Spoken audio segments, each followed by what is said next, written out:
अर्जुन आणि सायली पोलिसांसोबत सुमनची last location trace करत करत थेट नागराजला एक्सपोज करण्याच्या अगदी जवळ येतात.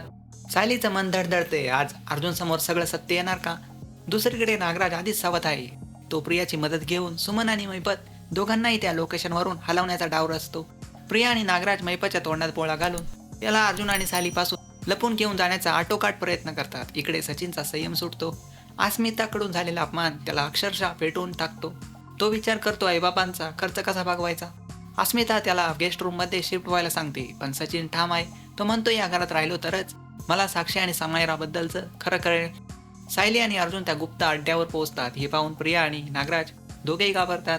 पोलीस समोर आले. आता मैपतला इथून कसं बाहेर काढायचं? आता प्रश्न खूप मोठे आहेत.